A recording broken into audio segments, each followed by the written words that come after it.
Hello, students of nonverbal communication. Dr. Ivy here, your teacher.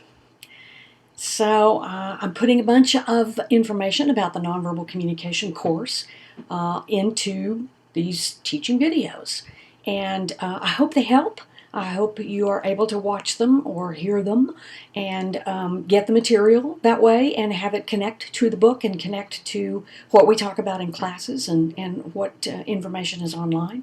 So we're using every trick that we can think of to deliver this information to you so that we have a good experience together in nonverbal comm. So I'm showing you this wonderful visual aid.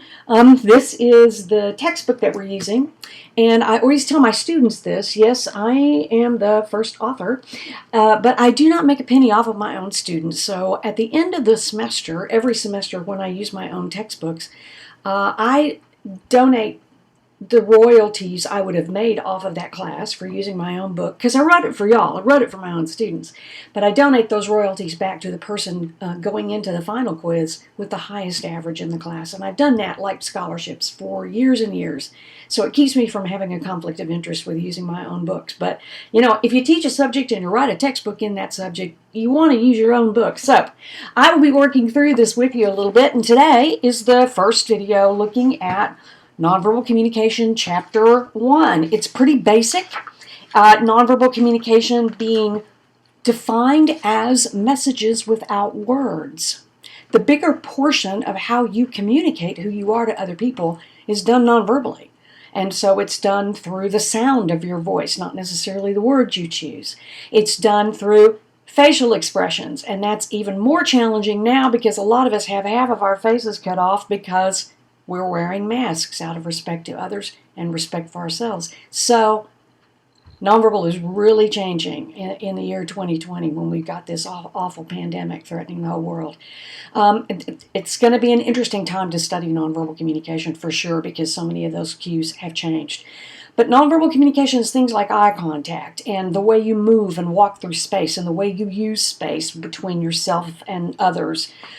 It's going to be interesting in our face-to-face classes how we handle the space situation because we will have to do social distancing. Social distancing wasn't a thing until maybe 7 months ago.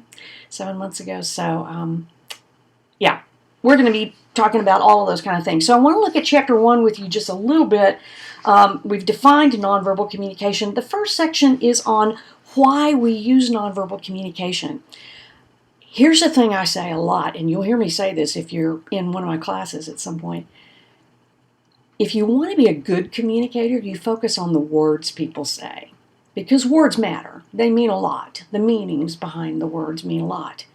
But if you want to be a great communicator, you focus on nonverbal communication. It's the bigger portion of people's communication. It's often overlooked. People kind of hang their hats on the words that people say. And they sometimes miss a lot that's going on because they're not paying attention to the nonverbal cues. I think taking a course in nonverbal communication and studying it gives you an edge as a communicator. Not an edge that you use over other people, but you are a better communicator and a much better listener and responder of other people's communication if you pay attention to the nonverbal elements. So off we go. We're going to look at all the nonverbal stuff. So on about page 7 on, it talks about why study nonverbal communication. Nonverbal communication is what we use most of the time to convey our feelings and our attitudes. Imagine that you're attracted to another person. Yeah, it happens, right? You're attracted to another person.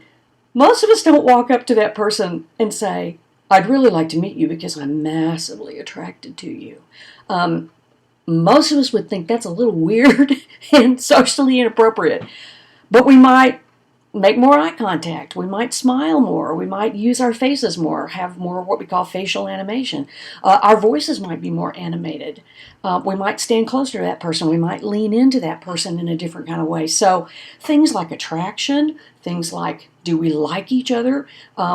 Am I angry? Am I irritated right now? Am I afraid? A lot of our emotional expression comes non-verbally rather than through a choice of words. So that's that one. Nonverbal tends to be more believable than verbal because it is less filtered.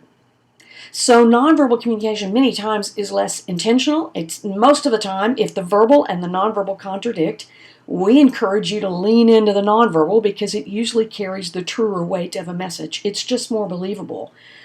So many times people will use words that they think are socially appropriate, or that's their tried and true, their go-to cliche for something. And the words really don't carry the truth of a message or don't convey the depth of a message, and nonverbal can do that. So that's why that one's in there. Nonverbal is critical to relationships. We know this.